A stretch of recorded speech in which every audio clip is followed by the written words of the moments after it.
Welcome to Nightmare Echoes. Listen closely, scream freely, and surrender to your horror obsession. I'm your host Eleazar, and tonight Joseph takes the lead as we descend into the descent. What did this film get right about cave exploring? How do you interpret its meaning? And did the sequel really need to happen? If you dare follow us, all our social links are in the description. Next week, Hellraiser 3 Hell on Earth. But for now, a film that asks the impossible. Could you kill your best friend if they asked you to?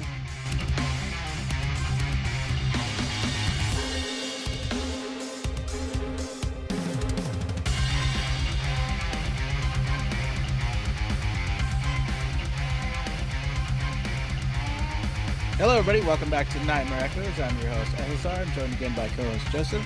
Joseph, how's it going? It's going all right, man. Well, Joseph's going to lead the show. Starting off, what are we talking about, Joseph?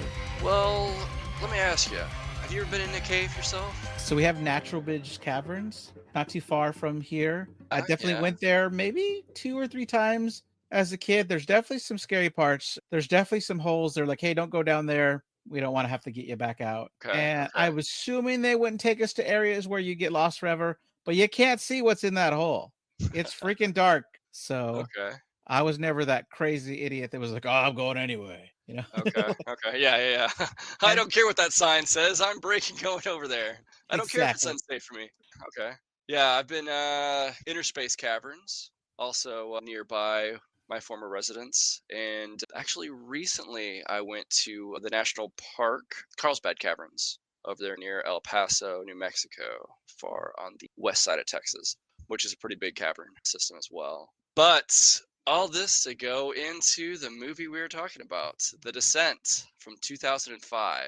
It was directed by Neil Marshall, who has directed Dog Soldiers, Doomsday, and The Centurion. He wrote and directed this. It stars Shauna McDonald as Sarah, who was in The Mutant Chronicles and Filth, Natalie Mendoza as Juno, who was in Muggers and Moulin Rouge, Alex Reed as Beth, who was in The Wilderness and The Midnight Drives, Saskia Mulder was in The Beach, and she plays Rebecca.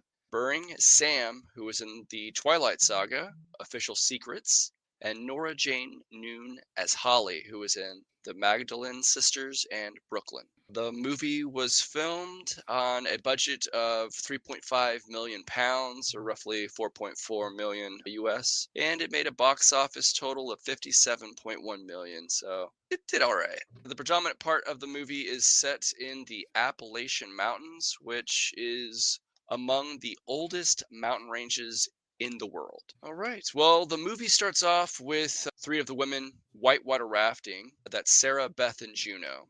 A man and a young girl is watching them. The little girl is cheering on her mommy. They start going down this really choppy chute in the river. When they get down to the calmer area, Juno stands up, holds the paddle over her head and cheers, and another one, Beth, teasingly pushes her into the water. They get the raft into the shore. They start getting out. Beth is attaching the raft, whereas the gentleman goes and helps Juno out of the water. Sarah goes and embraces her daughter, Jessica.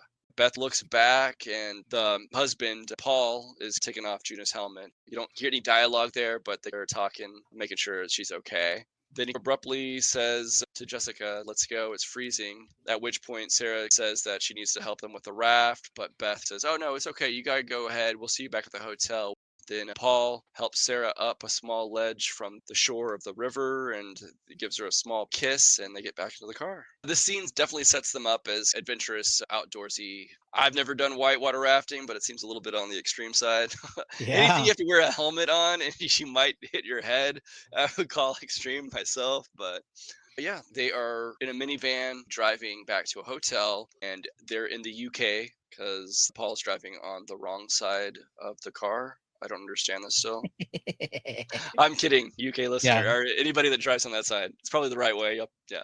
Anyways, so he seems distant after she is in the back seat talking to her daughter, Jessica. She asks him, and he says, oh, no, everything's fine. And then you see the car slowly swerve into the opposite lane. You see a car coming. They have a head-on collision. Some metal pipes that the other car was carrying go through the driver's side windshield, at which point you see Paul's hand shaking. If you look Yeah. closely, near the back seat, you see blood on the road. Yeah.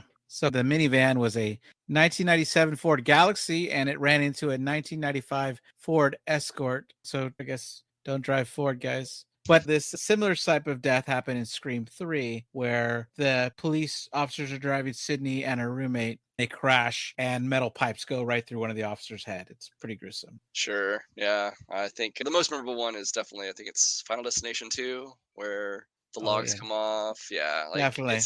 it's definitely been like a thing that's been used in a lot of films. And yeah, anytime I'm driving behind a logging truck or anything carrying pipes or yeah, I keep my Yeah. distance. I Sure. obey Yeah. that. Usually they have like the stay 20, 200 feet behind. I'm like, yeah, had my windshield cracked by plenty of rocks as well. So we see Jessica, the daughter, with a birthday cake of 5 candles. She blows them out. We get Sarah regaining consciousness in a hospital room in a gown, and she's attached to a couple of different machines. She starts pulling them out, as you do when you wake up and no one's there. You don't know what the fuck's going on. You just start Bad, pulling shit out. bad idea. I agree. I would not do that, but that's what she does, and that's what many other characters have done in movies. Yeah, so she steps out of the room into an empty hallway. She is immediately screaming for her daughter. Then behind her, this long hallway, like the lights just start going out in sections as they approach her. She starts running towards the lights, trying to get out of the darkness. She eventually runs into Beth's arm as reality kind of comes through. Sarah's screaming for her daughter. Man, Beth is saying, she's gone. I'm sorry. I'm sorry. Sarah breaks down, sobbing, some ugly cries. Because, yeah, she just lost Yeah. everything. Juno's in the background, among other people walking through a busy hospital hallway. And Juno's crying in the background, but she doesn't approach them. The scene starts fading, but it looks like Juno starts walking away. Yeah. Yeah, So, you can definitely see they're all affected by it. yeah. But Juno, she can't bring herself to come to the other two in the group. We do find out eventually that she just couldn't handle it. Yeah. So at this point, the title card comes up for the movie, The Descent, as mentioned previously. They have this little thing where it's like if you're shining a flashlight and you're painting across the screen. It's pretty cool. I think it's cool. Yeah. We get some scenery shots of a mountain range. It's a year later, and it's the Appalachian Mountains. We see from the view inside the car, we have Beth driving an SUV. Sarah is the passenger. They're talking as they drive past a sign for Chattahoochee National Park. Beth is telling Sarah, we don't have to do this. I think she says we can just go back into town, and as I think country music's playing on the radio, and we can go and barn dance, I believe is what they say. Teasing at the local culture here because they're, of course, from somewhere in the UK. But Sarah scoffs at that idea, not wanting to disappoint Juno. She says she wants to go through with this excursion, and eventually they get to the cabin. I wanted to mention that they're driving a BMW SUV, which seems like too nice of a vehicle to go out into mountain areas. Maybe it's built for it, but I wouldn't want to scratch my BMW. Perhaps, or it could be. I mean, obviously, they're coming from the UK. It could be a rental. From the scene, just the way they talk, Sarah seems a little unhappy that Juno hasn't been around since the accident. I think that's mentioned in their conversation. It also seems like Sarah's a little bit maybe intimidated by Juno. Maybe they both are. Like, I don't know if it's they don't want to disappoint her Yeah. or if it's like an intimidation thing. I guess after you haven't talked to a friend in a year, maybe it can get awkward, especially if the reason that you're not talking is because of a death. Multiple. Yeah. I Yeah. mean, Sarah lost a daughter and a husband, Right. which is your whole life. It seems like Yeah. it's just been maybe her and Beth. We don't know, but yeah, just speculation. It definitely seems that Beth has definitely been in her life for sure. Right. And going through grief is very tough, and it definitely helps if you have people there to just take your mind off things sometimes for sure. Right. So yeah, they get to the cabin. Juno comes out and greets them as they're getting their gear out of the car. She gives Sarah a hug, takes Sarah's gear, and sends Sarah on in to greet everybody else. As Sarah moves on, Juno asks Beth, how's she doing? Checking in. But then we get Sarah going into the cabin. She sees two sisters, Rebecca and Sam, that are in there, and they greet her. Everybody's happy, catching up. Sarah thanks Sam for a letter of condolences. Sam is going to med school. She's about to graduate in about a year to be a full-fledged doctor. They give her shit about that because I guess she's one of the younger ones. Sam then throws some shade at Beth for being the oldest in the group, roughly, I think about 25 years old, which is so old. Hilarious. Yeah, right? Then Sam carries in some of the gear into another room, and we meet another character, Holly, who comes out of the room. And Holly is introduced by Rebecca as Juno's protege. She's an extreme sports enthusiast, and she's talking about how she's a base jumper, but she's recently come out to America. Not sure if she emigrated or she just has a, I don't know, would it be a work visa to go and do Maybe. extreme sports? I don't know. Yeah. Anyways, Juno grabs everybody some beers. They start drinking. Holly tells them, being the new person amongst the group, that she's heard about their excursions in the past. Juno shows the group an old photograph of her, Beth, and Sarah at a mountain summit somewhere. And then the scene ends where Sarah quotes her husband Paul saying, "Love every day." Solemn moment. But then Sarah realizes that this is about being happy, and she says, "Anyways, cheers." And the next scene, we have Holly outside with Sam. Sam's bundled in a blanket. Holly's out there with her, I believe, a jacket on. Holly is lighting a rolled cigarette. Sam's asking Holly if she ever been in this cave before, and Holly's saying that it's not going to be that adventurous. This is Borum Cave. It's a known cave, so it's already been explored, basically. So it's not going to be that exciting to her. Right. Then Juno comes outside. Sam gets scared and throws the rolled cigarette, which I believe is a joint, but it's not explicitly said. But Sam, I guess, is embarrassed about maybe smoking weed and goes inside. Then as Holly walks past, Juno says, "Tomorrow's going to be awesome." They do a little fist bump, and then Juno stares out into the night as a wolf howls in the distance. So yeah, Yeah. perhaps Sam was worried about her older sister catching her smoking pot. Yeah, but she's an adult. She is an adult, but maybe it's just a medical doctor. I don't know. Yeah. But yeah, they're on vacation. Yeah. They go back inside. They've had a lot of beers on the coffee table, and there's like over a 12-pack of empty beers now. They keep drinking. Beth comes out in these pajamas, and the group laughs at her. I don't know why. Everybody else, I guess, like in t-shirts and like gym shorts or something. Yeah, in the commentary, they do talk about how the PJs were just found by the crew and they told them the PJs cost a lot of money, which they thought was ridiculous because they just looked like normal PJs and everybody was laughing at them on set. So I think that's why they made it a big joke. So yeah, that's when they talk about Holly and her romantic interests, and yeah, I believe the exact quote she says is, "I'm a sports fuck like Juno." Not sure exactly. I guess that just means you're into sports and that's your primary focus. But Yeah, yeah, then Holly fades out. As they're in discussion, you hear Holly say that she wants to have lots of babies after she's done with that, and then it zooms in on Sarah, who looks a little bit sad at that remark. sure. And we don't know how much Holly knows about what has happened to Sarah. It doesn't seem like, as the story progresses, that she knows too much details. Sarah awakens in her cabin in the middle of the night, in a bed in the same room as her friend Beth, who's fast asleep. Gets out of bed and looks out a window. She hears a child's laughter, a little giggle. Then, suddenly, a metal pipe comes shooting through the window and into her head.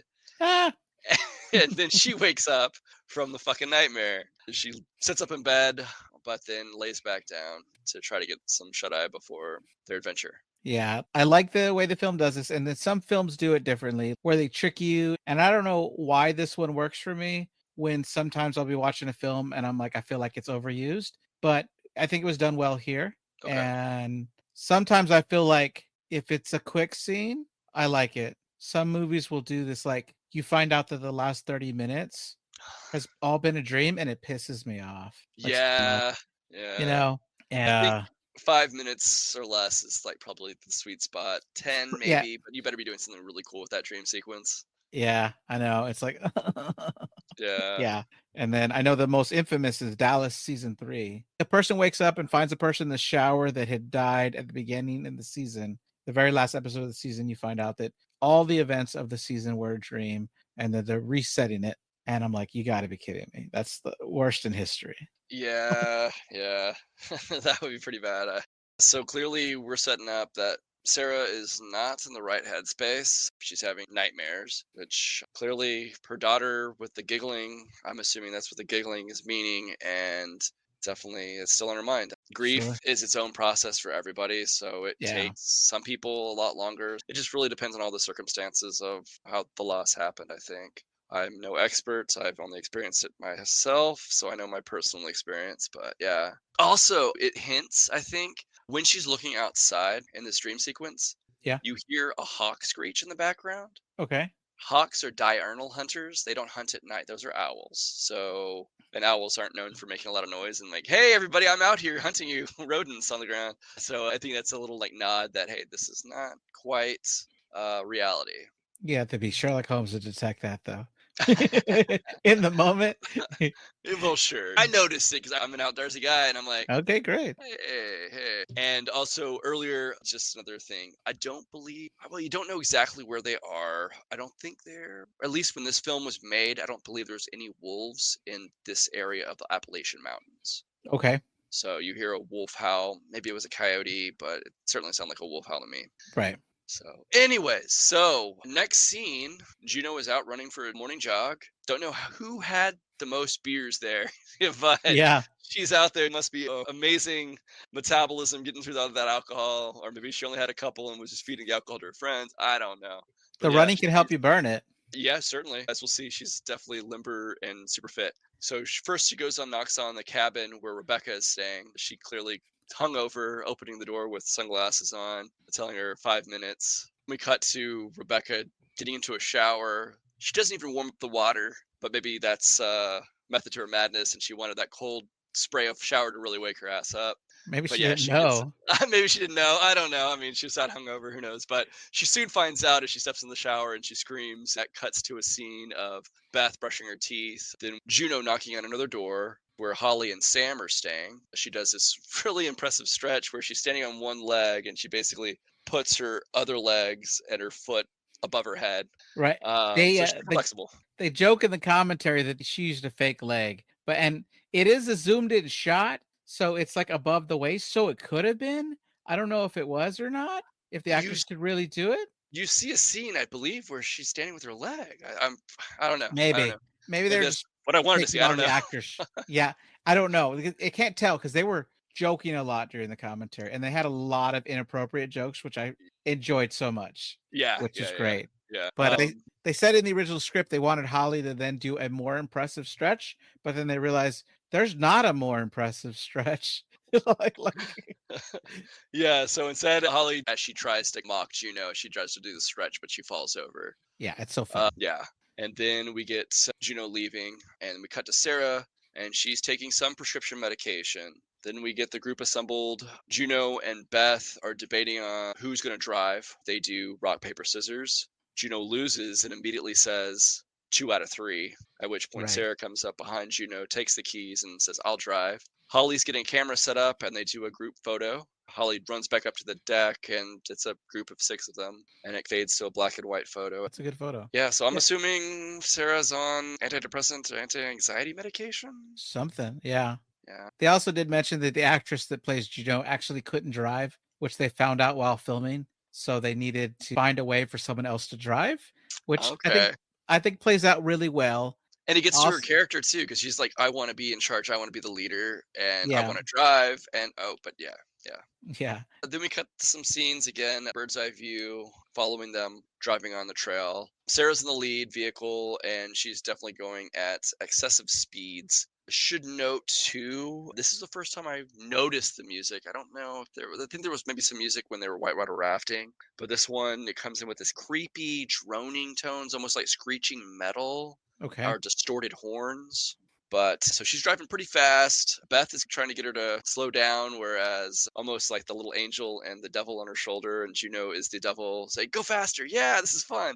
It cuts back to the other car. Rebecca's driving that one. Holly's in the back. Sam's in the passenger seat, and she's messing around with a watch. And she mentions that it's a gift from her boyfriend, but she's having a tough time setting the watch. Polly makes fun of the watch, and she also makes fun of the caves they're going to. They're called Borum Caves, but she calls them more like Boredom Caves. They go down another dirt road, and they park abruptly at the end of this forest road. They get out of the car. They start getting their gear out, and then Juno takes a book out of her bag and puts it in the glove box. The other vehicle is a 1984 Ford Bronco. That seems like it's built for going on that trip. Sure. I guess in some of the scenes you saw, like between Rebecca and Sam, when it's in their vehicle, Sam seems a little bit worried about the trip, but I think she's probably the least experienced, so that would make sense that she'd be Are we sure about this Yeah. trip?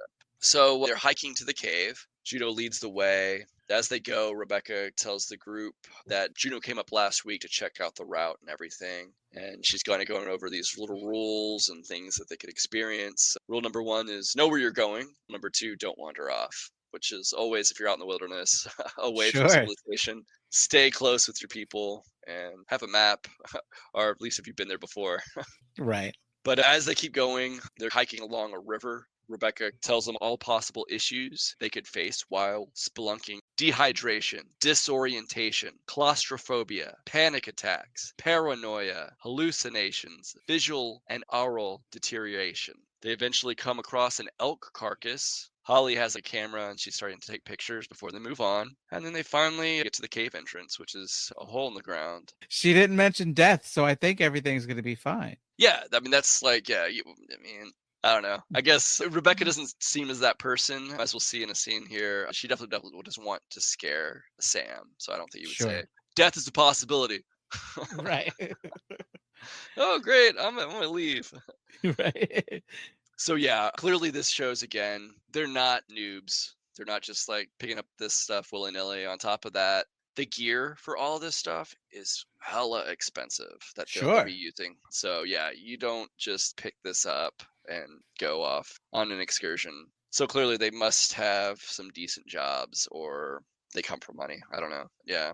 I So mean, yeah, to live this lifestyle, they have to have money somehow. yeah. I mean, going across the Atlantic for a trip, yeah, I'm looking at that still for my honeymoon. And yeah. And in this next part here is when they rappel down. That's one thing I've gotten to do. I've gotten to go to the top of a cliff. They were like, all right, who wants to go first? And I knew it was my first time. I was like, I do, because I don't want to watch anybody else do this and get terrified. I'm going to go first. So me and this other girl were like, I want to go first too. And they're like, great. There's 2 setups. We'll do this. It was just an 80-foot drop. Like, Hey, but it was a lot of fun. It yeah, was like yeah. super cool. Just kicking off, dropping down like 10 feet, kicking off, doing it again. I had a blast. It was amazing. Yeah, so part of this way they're going along the rock wall, but then they descend slowly with the rope, giving it slack. Hmm. They eventually rappel all the way down to the cave floor. Juno, of course, goes first, followed by Beth and Sarah. We do see more of Rebecca nitpicking at Sam, making sure she's getting her harness set up right and everything is good. Clearly cares about her younger sister, but Sam wants to do it herself, like a little child, like, I can do it, I can do it.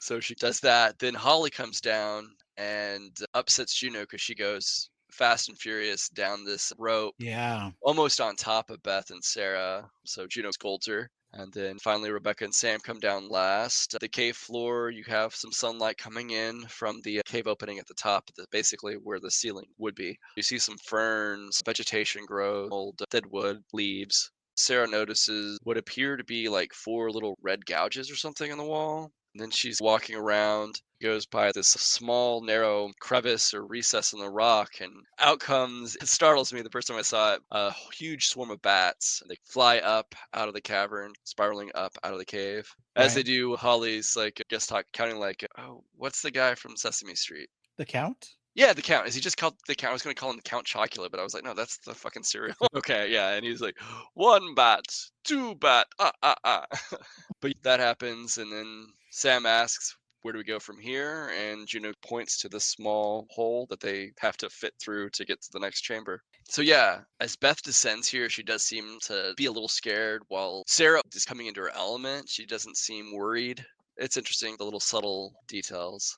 So they go down the pipe, squeezing through rocks, leaning against the rock wall on their feet, bracing themselves as they go down a vertical shaft. Tethered by rope as they go, hunched over, going through narrow, low passages, basically showing them going through a cave. Along the way, Juno lights some flares. They come to a really large chamber, and it's a pretty cool scene of like a cavern with a column up, like ledges. And the group spreads out here as they take in the view. Sarah's again off on her own, and she hears a child's giggle, like she heard in that dream.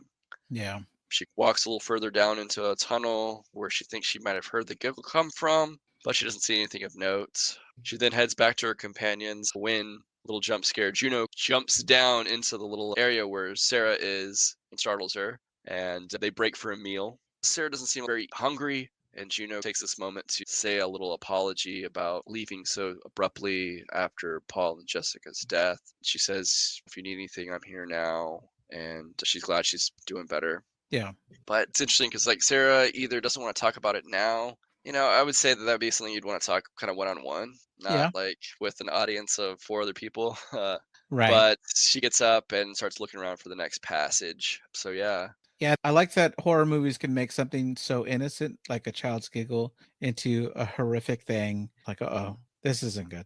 Yeah, and this was just like the earlier scene. What Rebecca mentioned was hallucinations, and she's getting an auditory hallucination here of, I guess you would assume, her deceased daughter. Right. They start climbing through the narrow cave, and this one they're like belly crawling. Rebecca mentions it to Juno that, hey, this cave doesn't look the same that was described in the book. And Juno just says, this is why I don't read books, because you don't know what to expect sometimes.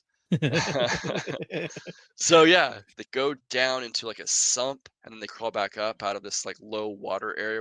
Holly's leading the way, and as she's going, after she gets past the water, it sounds like some rocks are moving above her. She pauses, but then crawls through. At that point, I would have been like, hold on, guys. This does not sound safe or secure. Let's maybe not go this way. But Yeah. she does not do that. Other people go through the little sump area and then out. Sarah's bringing up the rear, Beth right in front of her, right before she hears the giggling again. She looks behind her, doesn't see anything, starts going through the cave, belly crawling through, pushing the rope gear bag in front of her, or sometimes it's on her side when it's wide enough for that. But eventually, Sarah gets to a point where she gets stuck and begins to panic. I would And too. I mean, this scene, I'm trying to think of everyday things maybe people would have done. MRIs, maybe a water slide or just like a normal like play site slide. It's smaller than that. It's maybe inches above her head. If you have claustrophobia, this scene would definitely freak you the fuck out. Sarah is panicking, freaking out. Beth then crawls heading back to her. She gets there. She's trying to calm her down. One of the ways she uses humor to calm her down, she tells a joke. How do you get a lemon to laugh? You want to answer that? Yeah, you tickle its citrus. Yes, a little sexual innuendo there on that little joke. But she calms down, eventually gets free, but then the rocks shift. They Yeah. panic, and I gotta say, Beth is a badass here because she's going backwards out of this fucking cave. Yeah. But they all get back out. Sarah barely gets through when the rocks above starts collapsing and shoots out a big plume of dust and dirt into the next chamber where they all are, causing them to cough. And like, I hope they have their eyes closed because that would be annoying. Sure. Two things. One, apparently in the script, because it's a man writing it, he could only think of male jokes. So he got the women in this movie to come up with a joke that worked, and he's glad they did. He's like, it's so much better than any joke I had. But Sure. two, 9 years after this, when As Above, So Below comes out, they do a similar thing where the cave they just went through collapses, and the only way to get out is to find a different way. Yeah. So Sarah, again, she's still having those auditory hallucinations and she doesn't speak about them, Yep. which makes you wonder, has this been going all along? We don't know what she was doing this last year, She might not besides trust obviously her own mental grieving. capacities. Yeah, but I think it's pretty common with like some mental disorders where you don't talk about it, especially when you do talk about it, somebody might freak out. Yeah. I've just known a few people that have experienced the family members that had like schizophrenia and their stories is really sad. But Mm-hmm. but yeah, not saying that Sarah has schizophrenia or anything, but yeah, it's just the stigma that's on mental illness in general. She's just having some waking nightmare echoes. Yeah, she definitely is having some nightmare echoes, isn't she? So the dust settles, and that's when Rebecca accosts Juno about this cave. Oh yeah. 'Cause they all start freaking out, like how they're going to get out. They tell her to get out the book. That's when she tells them she didn't bring the book because they're not in Borum Caverns. I think she says like there is no point to bring the book because they're in the wrong fucking cave. To her design, of course. Juno set this Right. all up because Beth starts talking about they set up a flight plan, which is basically if you don't get back to where you're supposed to be at a certain time, they basically send out a search and rescue team after you. But the That's pretty search and cool. rescue team would be going to Borum Caverns, Yeah. not this unnamed cavern that they're at. So the dread of hopelessness of, well, you can't count on just being rescued, so you're gonna have to progress through this fucking cave to get the hell out of here. That's terrifying. Yeah, yeah. They argue, and then Sarah hears some clicking and fluttering like sounds as she scans around the chamber, but she doesn't see anything. Juno gives the ultimatum like, we have two options: stay here and die, or progress through the caverns and try to find another exit. They Yeah, and obviously only have one choice, so yeah. you're right. And I think there's a part where Juno tries to share the blame with Holly, saying, "Well, you wanted more of an adventure," and Holly's like, "Don't blame this on me." Yeah, it's either in this scene or the next one. But yeah, it's interesting too when Holly comes down, Juno chastises her. By the way, they're all in the right gear. They all have helmets with lights on, but Holly Yeah, also has a camcorder. And so she right. was filming the bats, and then Beth chastised her. I guess Beth does because Sarah was just scared by the bats and she's making light of the situation. And this is the first time we see Holly snap, saying, "Don't put this on me." Like she Hmm. starts defending herself, whereas more she's been not cowed, but just chastised about her actions. Right. So, yeah, again, Sarah's continuing to hear stuff, but again, not mentioning it. Sam's in the lead, and they come to a chasm. Juno is close behind and tells her to stop. Then she lights a flare and throws it across this chasm here. The scene, I got vibes of Indiana Jones and the Last Crusade Yeah. when they come across the chasm where it's just a The well leap of painted, like, faith. yeah, the leap of faith thing. Yeah, yeah, yeah. So they talk about it, and it's decided that Rebecca will go across. She's going to do what is called a crack climb, where actually there's an extended scene here where she Okay. actually explains what a crack climb is, which basically there's a crack in the ceiling.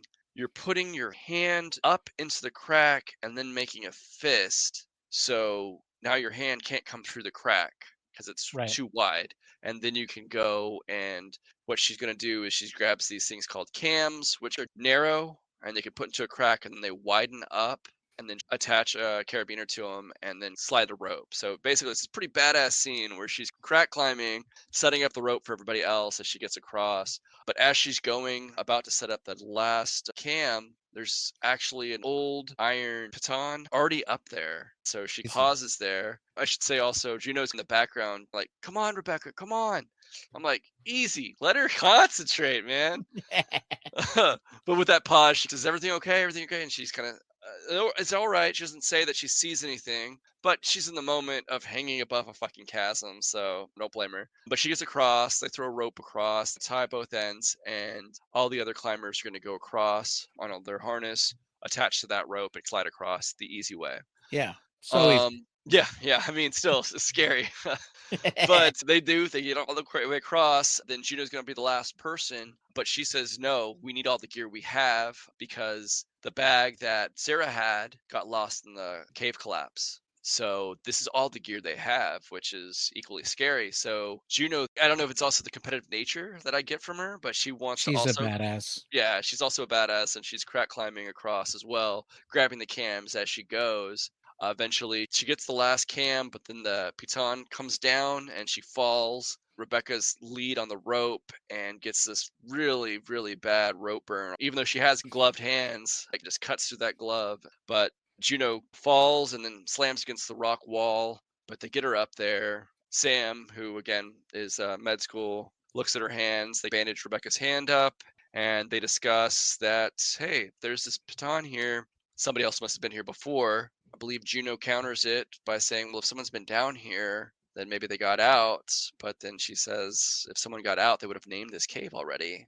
Right. So yeah, it's a lot of unknown here. I think Juno estimates that the baton is about 100 years old. So this is my favorite scene. Well, it's scary in a way, not like the horrific scary way. It's just like, yikes, man. And man, your hands and wrists gotta hurt. Oh I've yeah. only climbed on the rock walls at like REI and stuff. I've Yeah. never done it really. So yeah, it's Yeah. just, yeah, We had one at college, a rock wall that you got to use with the as a nice. Yeah, me member. too.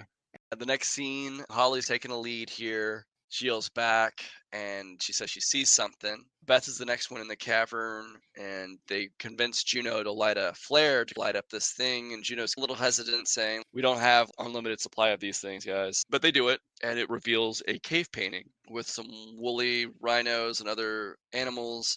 Beth tells them, "Look, there's two entrances in this mountain, this cave painting depiction, so there must be two entrances," which gives the group hope that they will Yay. find a way out. Yes. this is when we see something strange. As they're leaving, we see this silhouette of some humanoid creature up against the wall, opening its maw, and this spit slime comes out of its mouth and drips. So they enter a chamber with multiple pathways. Juno asks Holly for her lighter. Holly gives her Zippo lighter, and she lights it and puts it into the passages to see where the air is flowing. Thusly, the flame of the lighter moves, and that determines which way they're going to go. Could they just lick their finger and put it up? Like, which way's the wind going? They could, but Save fuel, man. yeah, could. Maybe use what you got while you got it, and then you can go to that method afterwards, I guess. Holly quickly takes the lead. She gets ahead of everybody else, and she yells back that she sees some light as she races Mm-mm. ahead. Juno says, "No, no, slow down. That's not light." She keeps running forward, and in the screen, you do see what looks like light. But then by the time she realizes it, she slips down. It's like a funnel Oh of man. rock. It's just a slick, the water's dripping. Juno races up after her and catches her by her hand and glove, but Holly's glove slips off and she falls down into the tunnel. She like hits her helmeted head and other body parts, a couple bumps and bruises, and lands down at the bottom of that pit there. They ask her if she's okay, and Holly shouts back, "I think I hurt my leg." She looks down at her shin, and there's a bone protruding out of her pant leg. I don't think that's supposed to be there. No, it's supposed to stay on the inside of your leg. So yeah, she has a compound fracture. Not good. Especially when you have to use your foot and all your strength to like balance your body, as they've already shown in different sequences of them traversing this cave. On top of going through sometimes belly crawling in the dirt, mud, and water. Like you can Mm. only imagine kind of infections you could get. But yeah. Yeah. Also, just to clear up, she yells that she thinks she sees daylight, and Juno says it's not daylight because it is light, but it's not what she thinks it It's is. true, yeah. Juno explains what it is in the next scene, but I'll say it right now is rocks will phosphoresce, but I was looking around, reading some articles about that's this phenomenon and the way it's presented in the movie. I know it's a movie, it's not real life, blah blah blah. Sure. But it looks like there's light and it's like a glowing rock basically. It's Yeah. not how it works. It'd have to be exposed to a lot of light for a long period of time, and then it gives off that light back rather rapidly too. So it's not like you would shine a light on it briefly and it would be glowing for like an hour. It'd be more like you shine on it for like 30 seconds and it might give off 5 seconds of light. Okay. But anyways, for this scene, this is how it happens. Just getting all scientific as I put my glasses up on my nose, you know? Sure. They eventually all go down that funnel the right way with ropes and harnesses, not the way Holly does it.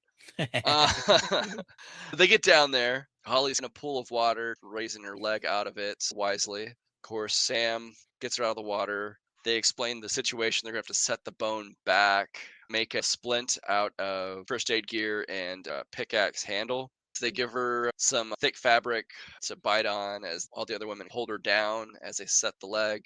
Ouch. Yeah. Meanwhile, Sarah just goes off on her own a little bit down another passageway where she hears some giggling again. She wanders down, and Jono notices her leaving and calls back for her to return, but she goes off not too far, but she goes down a little tunnel and she finds an old caving helmet, like one you would have seen if you look back to old miners from the 1800s mining coal. It's definitely from that era, roughly about 100 years ago. She picks it up and is observing it, and then she hears something moving in the water. I believe she has a flashlight as well as her helmet headlamp. She's looking down the end of the tunnel. She sees a pale figure drinking some water off of the pool down there. It faces her direction and then darts behind some rocks. And it's like just brief enough where you see something, you don't know what the hell it is. She sees it and eyes go wide. Meanwhile, they've set her leg, and Juno comes up behind her, and she's telling Juno, "I saw a man. I saw somebody. There's somebody down here." And again, hallucinations were a thing that Sarah Yeah. Rebecca mentioned. Everybody's like, "What? A man?" The odds of somebody being down here with gear Right. that old is impossible. So they brush her off. She gets upset, but she doesn't get like violently upset at him or anything. But I got that maybe she's thought she saw something or heard something in the past. She realized that she was hallucinating in the past, maybe. Maybe I'm reading into things, but they're not harsh about it, but That makes sense. If she can't trust her own auditory senses, maybe Yeah, she can't trust her own visual senses. yeah. And I mean, it is a thing. You're in the darkness in an alien environment. So those things happen because it's been recorded. That's what happens when you go down into caves, into an area you're not used to. But yeah, it's like you could be a little bit more descriptive of, I don't know. I But saw some humanoid creature looking thing. yeah, you could say that. But yeah, Right. I mean, I guess you see some bald, pale dude. That's what I would have said. Yeah. Yeah. So they all proceed to head out, and Holly asks, "Why are we walking away from the lights?" And Juno explains it's the phosphorus in the rocks that look like light. They go through another wet tunnel. They use the lighter to find their path. They eventually come to another chamber with like a about 12-foot rock ledge they got to climb up. Rebecca and Sam are helping Holly go up as Sarah and Juno take the lead. Sarah gets Holly's video camera and asks her to turn on the infrared. And to her horror, there are a bunch of bones strewn about this area with like a shallow bit of like a couple inches of water that they're in. But there's like hundreds of animals, she says. They're asking Juno to determine the next passage, but her lighter trick isn't working. I don't know if she's just not close enough into the testament to go further into the passage, but they're freaking out. Rebecca just starts screaming, I guess thinking that there's a man down here, so let's ask this person for help. Right. And then they're looking around, and we see it through the vantage point of the camera with the infrared. And then she turns, and behind her is a figure of one of the crawlers, which then hisses and scares the living shit out of them as it gets down on all fours and runs past them, knocking over Holly. Or maybe they let go of Holly because she's basically on one leg and then she falls. Anyways, everybody's panicking at that point. They're like, what the hell is going on? They start looking around the walls, and I believe at this point they think it's one thing. Sure. But you see it near the wall, then you see one up on the ceiling, and then one on an upper ledge of another wall. To me, it's like, okay, there's probably more, but at this point, they think there's only one, and they start panicking, freaking out, and I think they're saying that this is not a man. Eventually, Sarah just darts and chooses a passageway. She comes back and says, "This way," and they follow her. Juno did light a flare at this point once they saw the creature. But as they go down this passage, Sarah tells her to toss the flare away because, hey, people can see the flare. They can see us. But they go down this tunnel a little ways when they walk right into another creature which hisses at them, again scaring them as they stumble backwards. Some fall down. Juno loses her helmet, and then everybody's scattered a little bit. They start bolting different directions. Holly's basically standing back where they started when a crawler runs over, jumps on her, and tears apart her neck. Juno sees it and is trying to save her friend. They fight over Holly's body. She eventually gets the pickaxe and slashes it across the face. Another crawler jumps on Juno. She starts wrestling with that one as the one she scratched across the face pulls Holly's body off screen. She's fighting, eventually getting the upper hand, gets her axe and plunges the pickaxe into its body a few times. Yeah. Stands up. You can imagine her body's just full of adrenaline, freaking out when she hears something approaching her from behind. Without looking, without thinking, just on instinct, she spins around, whips that pickaxe into Beth's neck. Mm. Beth is just looking astonished, gulping as blood's coming out of her mouth, and she falls to her knees, grasps at Juno, pulls off a necklace that Juno has. She falls, and Juno, disgusted by what she did, afraid as she hears more creatures in the background screeching, what can she do? Back away. She gets the axe out and then backs away, leaving her friend, adventure companion, Oh. die on the cavern floor in inches of water. Yeah. So the camera work here is amazing. The chaotic nature of how the camera is spinning around, the way the battle is filmed is really beautiful. They didn't really choreograph it. They just basically said, savage. It's trying to bite you. You're just trying to escape. They didn't like go through, okay, we're going to do this one scene where you punch here and catch like you see in action films. Don't get me wrong. Those action films look amazing too. But Of this course. also, for the lack of choreography in the fight scene, it looks so cool. And it's like, yeah, it's like you're saying, like it looks like a fight for your life. Yeah. Ugh. And then when she first lights the flare, the camera spins around the whole group is very beautiful. The director called it its Iwo Jima shot, where it looks like all the soldiers standing around the American flag, but instead of Yeah. American flag, it's a flare because they're British. Yeah. And it's really done beautifully. Yeah, because you watched the commentary with the cast. Yeah. I watched the commentary with the crew. I didn't get around to watching the commentary with the cast as well, but hey, teamwork. Teamwork, totally. Yeah. So yeah, let's talk about the crawlers. This is the first time we've really gotten a good view of them. They Very don't looking. have any melanin. They're all pretty Mm-hmm. pale and veiny. I see white people. Basically, if you haven't seen it, they kind of look like Golem, except beefier, And taller, more taller. man shape. Yeah, not Mm. like a hobbit-sized person. Right. But yeah, they have like these weird, not like fangs, but just kind of sharp teeth. Yeah, Not they evolved to the lifestyle. Yeah. So Beth's death. You want to talk about it? I do. I know it's hard to judge. You're not there in the moment. You don't know what's going on. Juno's just trying to fight for her life. Yeah. But like she's obviously trained in all this extreme sports, but she's not trained to fight for her life. And I like to joke about it, but in Taekwondo, which I took for a few years as a child and 8 years as an adult, every time as you're striking, your head can move faster than your limbs are moving. So you look before you strike. So I think she could have done it. She just didn't know to do it because she's not trained to do it. Sure. And it's funny because with all that training, I've definitely been in situations where it just comes out. Even like if I don't mean it, like one of my pharmacists at work, he like to jokingly attack people all the time. And All so pharmacists are dick people. All pharmacists are dicks. No, I'm kidding. I love all pharmacists. except for Margot. Margot's wonderful. Okay, Margot especially. Yes, yes. Oh my god. Okay, so this guy goes to like jokingly go to punch my arm, and as a reaction, I grab his arm, pin it behind his back, and shove him against the wall. Just because it's what we practice. I'm glad I didn't break his nose because as a kid, my mother told me I broke like 7 noses. I remember 2, God, maybe dude. 3. Well, it's While like, in Taekwondo classes, or this is just out in no, public at school? like one was them, it was at church camp. Some kid shoves me at lunch. And I'm like, really? So he shoves me, but my reaction was to outside block with the left arm and reverse punch with the right arm because it's what we learned as a kid in Yeah. Taekwondo. And so I did that and I shattered his nose. And my brain's like, not again. Like because it's what we're learning. And then this crowd gathers. I back away in the crowd, and he never told anybody who did it. His nose just erupted. And so, Lucky but you.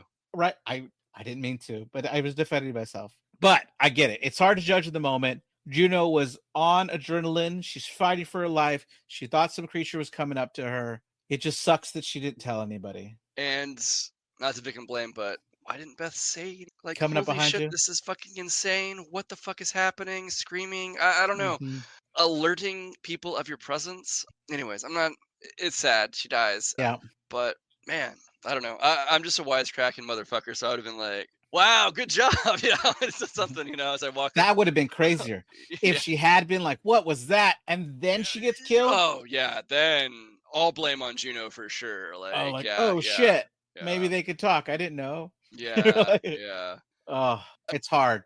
Yeah, and then Juno, she's faced with what do you do? She Mm-hmm. just fought for Holly's body and did not succeed. Yep. Escaped with her life, barely. Who's to say? And that was just her versus one of them. And she Yep. hears multiple in the background. So what do you do if there's 3 of them against one? Can you handle it? Yeah, it's a fucking tough decision. I wouldn't call it cowardly, but I guess there'd be options. You could yell out for your friends, like, "Hey, help me with Beth." Beth got hurt. Beth got hurt. Yeah, yeah. So in this chaos, everybody's been scattered.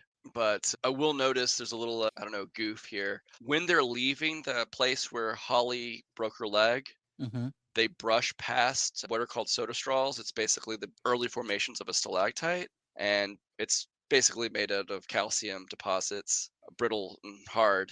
And they brush past it, and as they go into the next cavern before they climb up that ledge, and the soda straws swing back and forth. Wiggling. Yeah, because they use wax. We'll talk about it later on how they do all the caving, the I cave think my walls. dad noticed it. Yeah, yeah. My dad loves to point out things in the middle of a movie where I'm like really into it. I was like, Dad, let's destroy the movie later. like let me Did he enjoy the notice it on his movie. first time, or had I he seen the think, movie yeah, he's before? only seen it once. Wow, He only wow, seen it wow. once.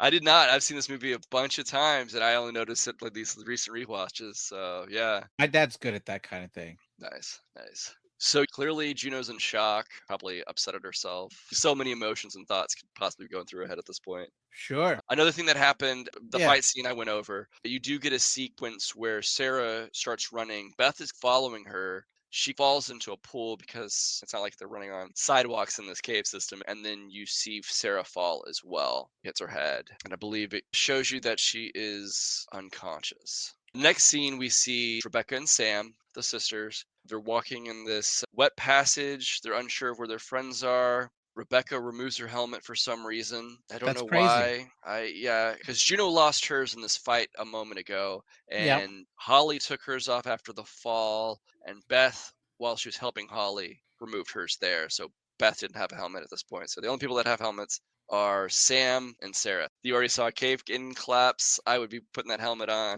as tight as I Completely. possibly could. It's messing up But my hair. it's messed up my hair. It chafes my chin. No, it probably does, but I mean, fucking dude, there's a lot in my head Right. I want to keep, you know. Yeah. Then they start hearing some crawlers. She ignites a glow stick, and they walk past it. You see another crawler that's up in the ceiling as they walk underneath it. It doesn't do anything, but it's just there, showing the audience that these things are all around them. Hmm. They're also Then way better at crawling on the ceiling. I mean, yeah, that's the other thing I didn't mention, but yeah, clearly these things are acrobatic. They can climb like Spider-Man. They're pretty talented for their environment, but they've been growing up around here for hundreds of years, or probably thousands. Who knows? Who knows? The next scene is Sarah and Holly. Sarah comes to. You see it from the vantage point of the camera, so it's like in the infrared, which she then grabs, and she sees more bones and carcasses laid around. Oh, I should mention that when she does come to, Hmm. we hear "Mummy," a Yeah. little British girl calling for her mom, and that what startles her awake. So even in her dreams, she's hearing her baby. Yeah.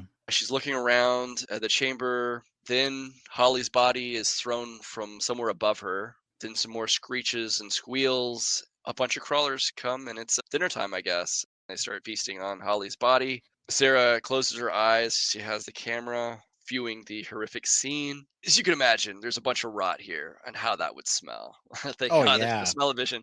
So she pukes at the sounds and the smell and maybe what she briefly saw before she shut her eyes. One of the crawlers hears her, is like inches away from the camera, and then in the distance you hear Juno scream her name. That gets that crawler's attention. They let some howls and they start heading off away from Sarah, luckily. I think at this scene you kind of hear the crawlers make that giggling like sound. Yeah. So was she hallucinating, or was she just hearing the crawlers thinking that she was hallucinating? We don't know for sure. We don't know. Yeah. Yeah, I like There's that. but yeah, so I thought it was pretty interesting. Rebecca and Sam continue walking through their passageway and they hear some screeching calls sounding closer to them. They climb up this little ledge and it's like a little shallow, like a ditch above this ledge before it gets to another rock wall. And they lay down on their backs and a crawler crawls over them and you see its face and it clearly looks like it has like plaque over its eyes if it's not completely blind. So Sam determines that it's clearly blind if they were like within less than a foot away from it and it didn't see them. They had the glow light on them. Sarah, she opens her eyes and pukes now that the crawlers are gone. I did want to say that when they're hiding up there, it reminds me of Arnold Schwarzenegger in Predator, where he realizes that the creature uses heat vision to see, and so Hmm. when he's cooled his body down and he Covers with hides in mud. a he hides in a crevice, and the creature comes by where Dutch is Yeah. hiding. I just remember, I don't know, for whatever reason, tangent, but where Mac is Mm-hmm. shaving with just his sweat and he cuts himself, he presses it. I don't know. That scene always like freaked me out. Mm-hmm. Anyway, Sarah comes out, notices an old lantern. She gets a little survival knife, starts cutting away some of the fabric from Holly's splint, and makes a torch out of the axe handle that she had. She finds an old lantern, pours out that fuel on that, and makes a torch by hitting up some metal and rock to get a spark off. And she also has a pickaxe herself as well. Cuts back to Rebecca and Sam. They come down off the ledge when that wonderful boyfriend, I believe his name is Josh, briefly mentioned of Sam's, that watch starts making an alarm and that crawler starts coming back towards them. She's like struggling to get that watch off. She gets it off and throws it down. and the crawler goes towards the sound, but then hears somebody else scream, I believe Juno, and goes back towards where Juno is screaming. We do see some dialogue between Sam and Rebecca. She's bringing them down upon herself, and they say, as long as it's not us. Yeah. So it almost is like they're not all standing as one unified force. They might be mad at Juno for bringing them into this situation. It's hard to argue with that, but it's like, come on, she's still a human being. And I don't strength know. in numbers too. Exactly. Yeah. So they're going around. And so I will notice too, when in filming and the test audiences, they found some people were getting confused on which woman was who. I could get that. So what they did is then Sarah is lit by a torch. Hmm. Sam and Rebecca are lit by the green glow stick.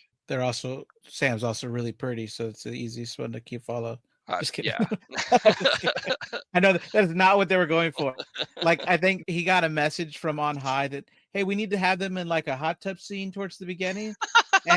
And he's like, no. So he covered them up and dressed them as macho as he could, so that was not the message of the movie. So obviously Sure. I'm joking. Yeah. That's cool And though. yeah, Juno is mostly in the dark. She doesn't have a light source. So that's how you determined. I didn't have the problem, but yeah. She's also dressed like Burt Reynolds. Yeah, Juno looks like Burt Reynolds' character from Deliverance. Neil Marshall, the director, said his three prime inspirations for this film, the aforementioned Deliverance, because it's a group of friends going on a trip that goes horribly wrong. The Shining, as people are losing their mental faculties. And then the other one, Tight Spaces, Alien, when they're going Yeah. through panels in the ceiling. So yeah, and you're fighting against some unknown alien force. Yeah. He So said when they came upon one of those first vast caverns that they felt like that was when in Alien they discovered the giant piloted that first ship. yeah, that's definitely some epic scenes and epic caverns that they make in this film. Oh yeah. So Sarah and Sam get separated in this little like U-turn tunnel they're going through. I guess they only have one pickaxe between them, and that's Rebecca, and she has it with a glow light. And she's taking the lead, checking things out, and then Sam comes up through the rear, and then she makes sure everything's good and sends Sam a little bit forward. Rebecca goes and checks the tunnel behind them, and then as she's going to get to her sister, it's almost a little choreographed that okay, where's the thing that's going to jump around the corner? It comes around from the ceiling, surprising her. She ends up getting in a fight with this crawler. Then it briefly cuts to a scene where Sam is running and then she gets startled by something, but doesn't scream or anything. Rebecca is backing up, slashing, and the crawler is slowly gaining ground on her, and she gets against a wall. The crawler gets the upper hand, is about to kill her when the crawler gets stuck in the back by another pickaxe. And apparently, Sam ran into Juno in the tunnel, and Juno comes back and saves the day and kills this crawler. So now it's them three. And yeah, just a moment ago, we mentioned that they're like, hey, you're going to bring the crawlers on them. And now all of a sudden, they're super happy to see Juno. Sure, yeah. So they catch up briefly. Juno tells them that they took Holly and Beth. Beth's dead. And they spit and kick the crawler corpse. Juno sobs a bit, clearly in distress at the horrific stuff. And Sam speculates that they probably evolved somehow from cavemen or who knows what, but that they're adapted to live in the dark. So I think at this point they tell her that they're blind. Rebecca and Sam just want to get the hell out of there, but Juno does not want to leave Sarah behind.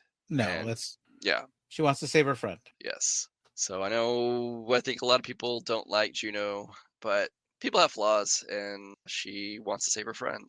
I think, Yeah. That definitely gives me points towards Juno's side. yeah. So the next, it's Sarah and Beth. Sarah is now going through a low cavern. Right? She's like hunched over, almost bent completely at the waist with the torch in front of her, when suddenly an arm juts out from the pile of bloody corpses.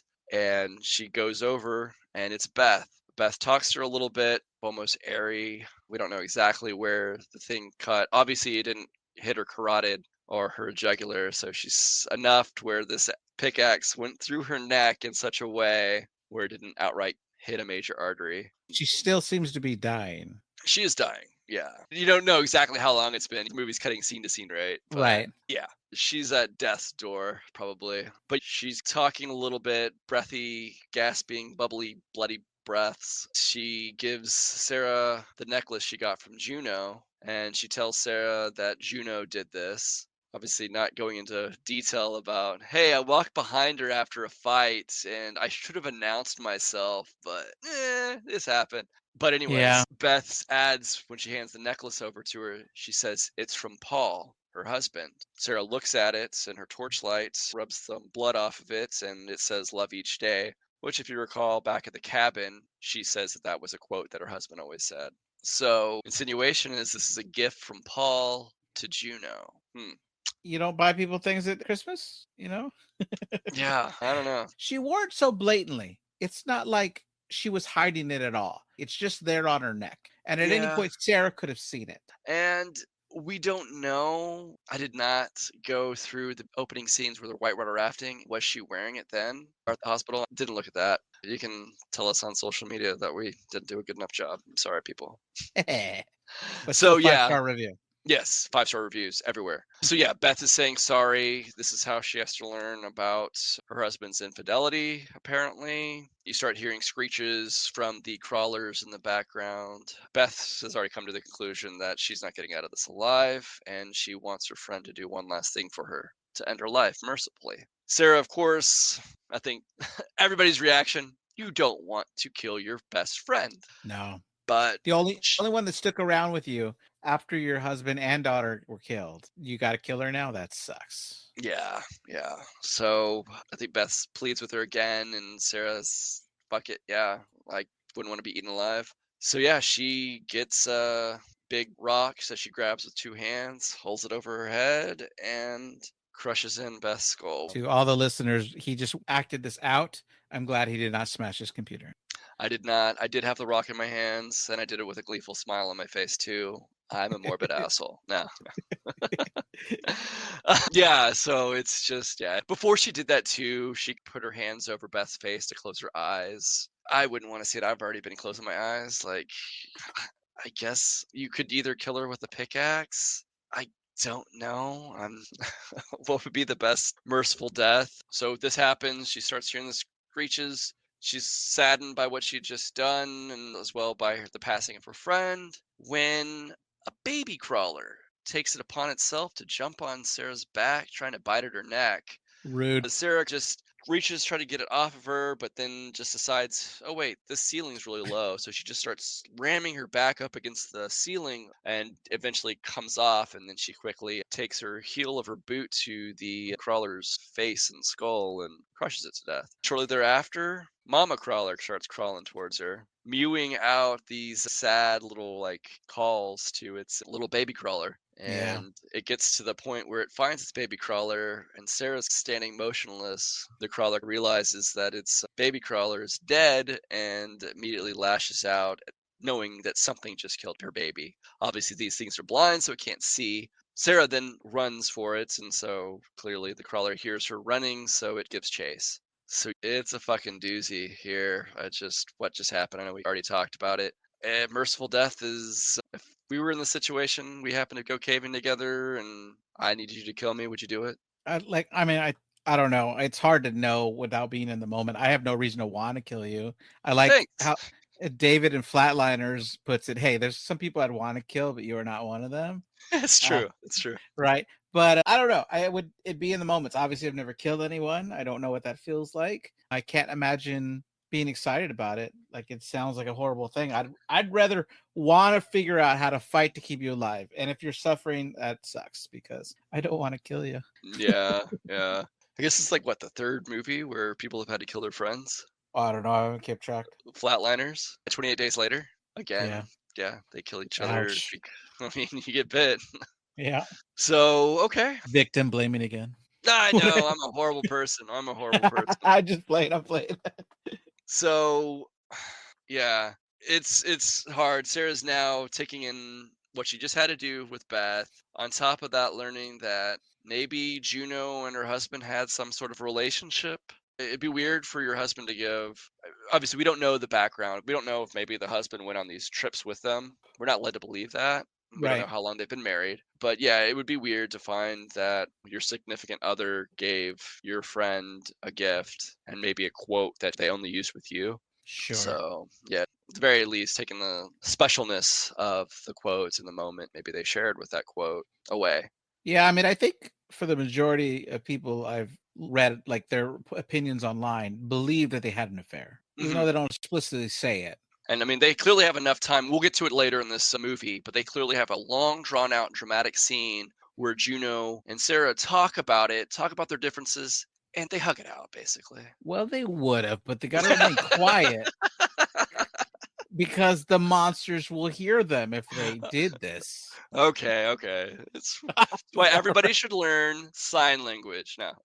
But clearly, it does take two to tango. We don't know if Judo was purely the aggressor here coming after Paul, or if it was Paul trying to get at Juno. We don't know any of that. All we know is what Sarah knows and how Sarah feels about it, and she's not happy. I don't think anyone would be happy with this knowledge. But I think if an affair is happening, two people are involved, not just one person. But of obviously, in course. Sarah's case, one of those people is dead, Paul. Yeah. So after that discussion, she's running as best she can, hunched over, and runs into a bloody pool, coagulated bits of blood and flesh and just grossness, bones everywhere. But when you're walking and you miss a step and you have that sudden like, oh shit, and you fall briefly, Hmm. that's what happens here. She falls in this pool. Lucky for her, her torch goes flying across this pool into the next like rock, and that other creature is chasing her. But she comes up like Martin Sheen does in Apocalypse Now with the water, looks around.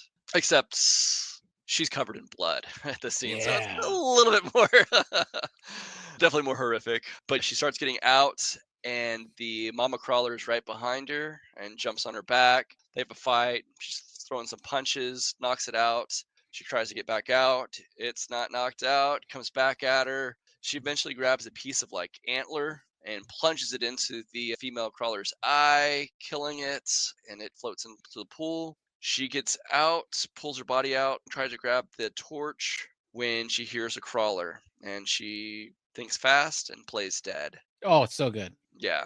As another crawler, male crawler, comes over and perches over her briefly. It lets out some dribble. Don't know what it is. It probably doesn't smell good. I mean, it's standing on her head Yeah. and she doesn't move. Yeah, yeah, she does not move. It moves forward and she's facing the direction that it's moved. So she's looking into the camera where it went and off past the foreground. She's sliding her hand across a rock, just reaching. As I mentioned, there's a bunch of bones strewn around, and she grabs what looks like to be a femur of some sort for some animal. Big, thick, chunky bone. She stands up, and then the camera is now on that crawler that just walked past, and it notices something moving behind it. It turns around. It's too late. Sarah whacks it across the skull, knocking it out. And it has a little moment, a shot of Sarah standing on the slanted rock, torch, pickaxe, slain crawler at her feet. As she emits this howl, roar of triumph, or I don't know what you want to call it. I don't give a fuck anymore.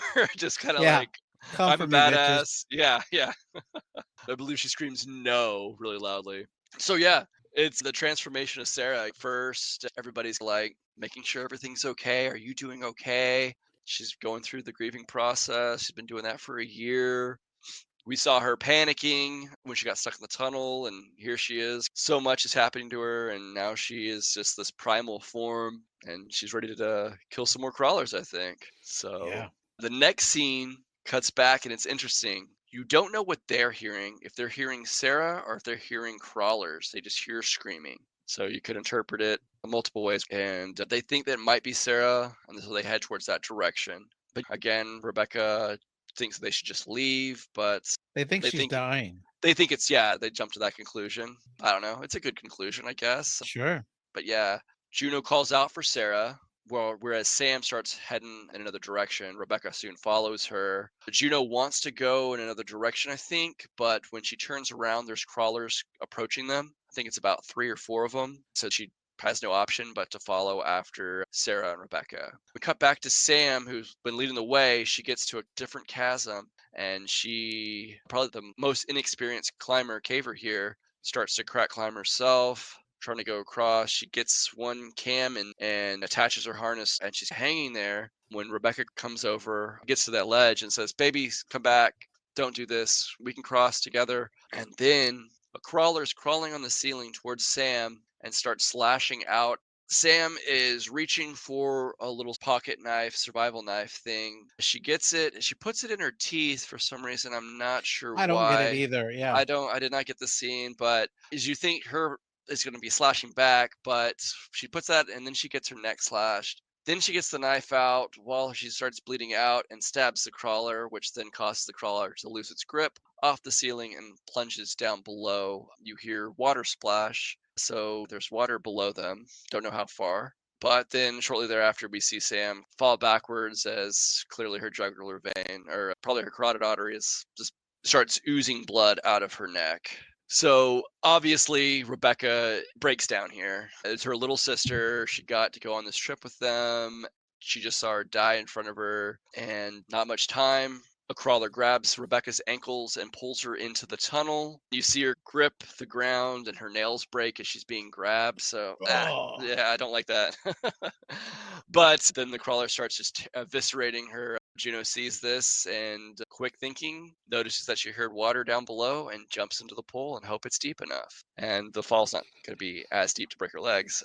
But I guess Juno realizes that crack climbing would take way too long, and clearly the crawlers can just walk pretty willy-nilly over ceilings and stuff. So yeah, leaving her like basically crack climbing, you'd have one hand in the crack with the pickaxe slashing. There's more coming up behind her as well. So I think she made the right decision, clearly.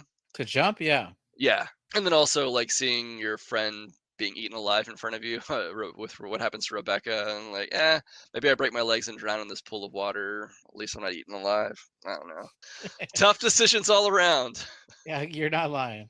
Next scene shows Juno in the water. Coming up, it's lit by the glow stick that Rebecca had on the pickaxe. And that crawler that was stabbed by Sam is in there, but it's not dead. It immediately starts grabbing her. Juno grabs the knife and twists it until the crawler ceases moving. She comes out of the water and starts climbing up the rock face. It has to be super slippery as this like a small drip of a waterfall is coming down into this pool. And clearly, the adrenaline and how tired they must be with all the climbing already, the strenuous activity, on top of fighting for your life. Yeah. She's clearly, I think you see it in her where she's like just losing her strength climbing up. But then a helpful hand grabs her and pulls her into this little cave in this wall. And it's Sarah. Sarah, who looks quite intense, especially with the blood all over her face. Definitely, it's clearly she's seen some shit, man. Hey, buddy, what are you up to?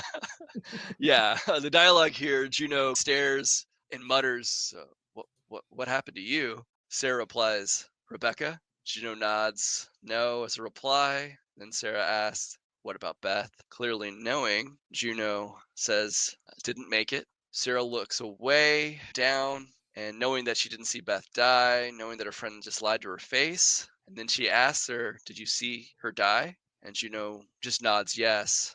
And you get this, if you watch the scene, like Sarah snarls just for a quick second. It's like her upper lip just lifts up, knowing that she just lied to her again about her best friend and dying. And It's a cool scene. yeah, she knows something that she's not Sure. immediately telling Juno as well. She tells her friend to follow her, and they both head into another chamber, both armed with climbing axes. As they proceed, Juno's lighting flares. I don't know why, because you think you don't want to light in front of you, but anyways, she's going through, and then there's a pair of crawlers that are perched in front of them, and they get into a big fight scene here. And it feels badass walking into it because you got the two craziest fighting characters that we've had in this movie who've been fighting by themselves are now teaming up to work together to take on everybody. I'm like, oh, we stand a good chance. Yeah, yeah.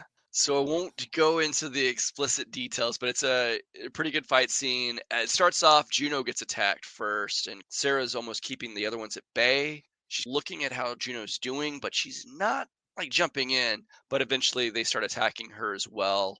But I think Juno at one point says kneeing one of them in its crotch. But multiple picks going through multiple flesh, skulls, and even some thumbs. Sarah eventually kills the final crawler that she's dealing with by forcing her thumbs into its eyes, like another film we covered recently, 28 Days Later. Oh, yeah. Except I think that scene's more brutal because it's human on human versus Oh, yeah. human on monster. But it's an evil human.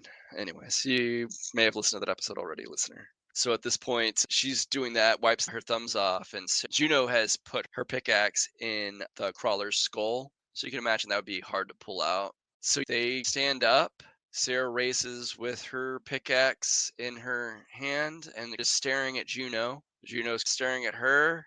They're talking telepathically to each other. I think Juno gets the impression that Sarah's mad at her. I wonder why. Yeah, and she lets her know why, because she then, holding in her pick hand, she releases the bottom three fingers, and Juno's necklace that she got a gift from Paul falls out. Juno looks down at it, then looks back at Sarah with, "Oh, I got some explaining to do," look on her face. Yeah.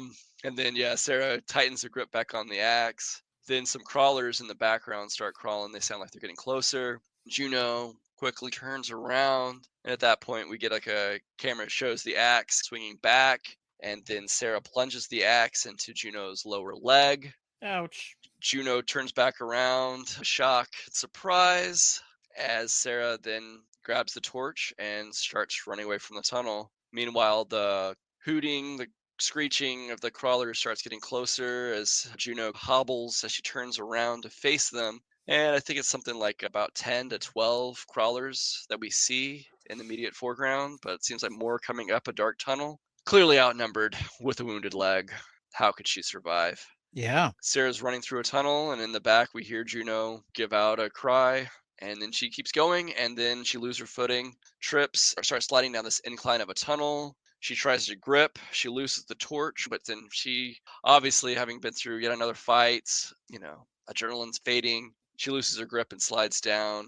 This time, she does not have her helmet on. I forgot where she lost her helmet. She was one of the last people with helmets on, and I guess Sam was the last one. Yeah. But anyways, yeah, she hits her head on a rock at the bottom of a cavern littered with bleach white bones this time. She's unconscious, but we see like a time lapse of like the sun's motion through the cave entrance. The light moves across the floor near her face. So yeah, Freedom. yeah, it's freaking crazy here. She gains consciousness and she excitingly climbs up this incline. It's a cool little shot where it zooms out backwards and just like a diagonal strip of Oh, the yeah. tunnel she's going up with the white bones, the sunlight coming down, and she's panicking, excitingly just climbing up this wall. This is a cool shot, I think. Yes. And then, yeah, she gets up to the top and then she forces her hand through. I was watching with my buddy when I first watched this, and my buddy just cracked me up at the scene. But he reminded me of the scene where Ace Ventura in part 2 comes out of the rhino. That's what you were going to say that. Oh my gosh. My And then dad loves that. that scene always gets me. He's like, "Oh, it's giving birth." And then a naked Ace Ventura comes out.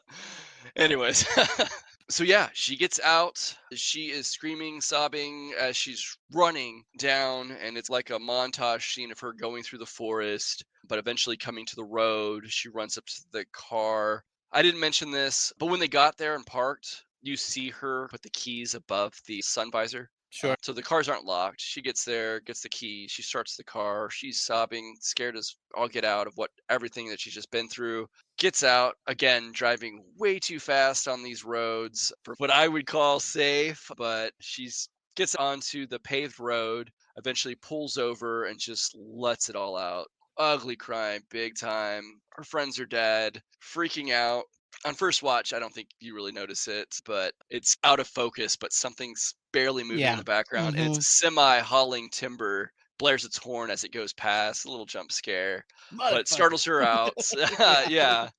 And then she rolls down the window, she pukes out the window, and comes back into the car. The camera's close up on her because who doesn't want to see a woman throw up? And then as it pans over, and you see the you see the passenger seat, and Juno's in there, pale, blood on her face, coming out of her eyes, and it startles Sarah, and she wakes up. She is still in that dark chamber. Only light is the torchlight. There's no daylight here. She's hallucinating. Her daughter, it's her, the cake with 5 candles, and her daughter. And then they did a mess up here because then Sarah looks down at the cake and there's 6 candles, where just a second before it was 5 candles. So they had multiple cakes. They shot the scene a couple times, I guess. Yeah. But then she comes out of the hallucination. It's just the torchlight. There's no cake. There's no daughter. You start hearing the screeching calls of the crawlers as the camera starts zooming out into darkness, and it's just her little pocket of the cavern. Fade to black. Credits roll with that picture of them at the cabin before they headed off on the hike. Scene, film, end. Or is it? Yay. Or is it? So the American film, I don't know if it was a worldwide release after it had its initial release in the UK. The movie ends as we see Gino in the car with her. Then it cuts. Which is how I experienced it. Yeah. That's how I initially experienced it. And then I was told, oh, wait, what? I like the initial director's cut of the film with this UK ending or whatever you want to call it. Sure. But let's discuss that. Let's go into the differences on the endings here. So Yeah, you saw the first one, or the worldwide release. I took a lot of notes on it. Like why I feel like I liked it better. I don't know, this could sound hypocritical, but it depends on the movie where I get a fake out or not, right? Because Smile did it really well. She thinks she's defeated this demon, and she goes to Kyle Gardner, who was her previous love. She opens up about how she was afraid to be too close to him, and therefore she didn't open up because she was afraid if she opened up, she could lose him or really get hurt. And then which what we talked about with this mental illness, people don't want to. There's just such a stigma around it that people don't want to talk about it. And again, it's covered in the smile. But yeah, sorry, continue. Oh yeah, you're good. And then Kyle Gardner's character gets a real big smile, and you're like, oh shit, she's still trapped in this house. But I liked it. I was like, damn it, they fooled me, but they did a really good job. Yeah. Then the sequel, without giving too much detail. Yeah, I haven't seen it. It's on my list, but it's a much bigger, longer fake out of wait, did any of the last hour happen? Now, I'm not saying that's what happened here, but for me, while I respect and I love the bitter ending, I enjoyed the movie already. That's the way I saw it. And I remember liking it. And I do like both, but I do enjoy getting to watch it and thinking, all right, she got out. I guess I consider it two different universes where just so for me, the other only one I can think of is The Butterfly Effect. It's one of those guilty pleasures. Ashton Kutcher in a role about time travel. And I saw the theatrical release. I bought the DVD. I loved it. I showed so many people. And the one person goes, that's not the ending I saw. And I never watched the other cut, which is on the DVD. So I watched it and I was so annoyed. It didn't help that halfway through it, someone ran in and ruined the ending for me because she's evil. I'm like, I'm currently watching it. You can't wait another hour for me to finish and then we could talk about it. But there is a thing called first choice bias. When people do food tests or like taste test stuff, the first thing you eat is going to set up your opinion on the next thing. Like you've made a standard based on the first thing. And so if I'm eating a cookie and then I go to eat another cookie, that cookie is either going to be better or worse on that first cookie based on what I just tasted, which can boost what I think. Like if that was the first horrible cookie and this next cookie tastes amazing, my brain's going to register this difference. Whereas if I really enjoyed that first cookie, that second cookie has to do something extraordinary to really convince my brain that it's enough of a difference. But so even with like a palate cleanser, like I don't know, something to wipe the taste away, it's still a thing. It would right. If you had a palate cleanser, I think that taste tests can rig it to their advantage if it's the company doing it, right? Yeah. But so I will admit that maybe I'm just biased because I liked it and it's a different ending. And okay, sure. But I do like movies with bitter endings though, because I love Hereditary. I love Midsommar, although some will argue. What are you talking about? Hereditary ends up happy. Midsommar, she's surrounded by people she loves. I was going to say happy. That. So. No, I hear that argument though. No, I'm totally joking here. It's all horrific. But people do argue because she got rid of her horrible boyfriend who didn't care about her. Her whole family had already died. She's just found a new family. She's probably going to live happy, not caring what the people around do weird things. She's found people that like her. And she knows she can only live to 72, right? That was the number? Yeah. Right. So that's it. Then on the other version, Hereditary, I've heard people talk about how it's a victory for gender identity because the demon, the entire generations has been trying to get himself in a male body because he identifies as a male. And by the end of the movie, he does. So if you are looking to the point of view that the demon is the main character, you see this as a happy ending for this demon, which is crazy to say. But I've It's a heard demon this after all. It's pure right, evil. But yeah. but Hey, you got it. but but it's an argument I've heard. Sure, So I sure. get it. I will acknowledge the other one's good. I didn't hate it in any way. I just was like, oh well, that's different.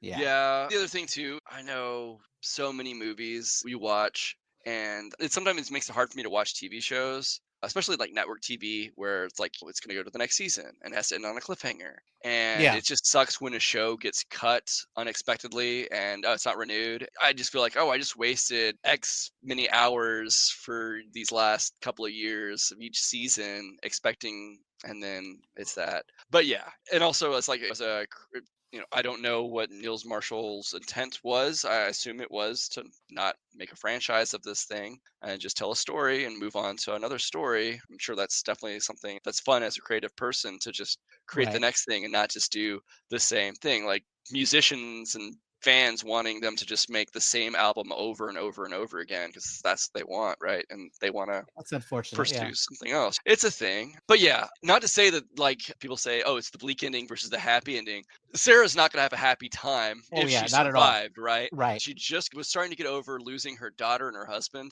Now she lost 5 friends. Right. On top of that, like, how do you explain what the fuck happened to them? So at this point, we should mention Hmm.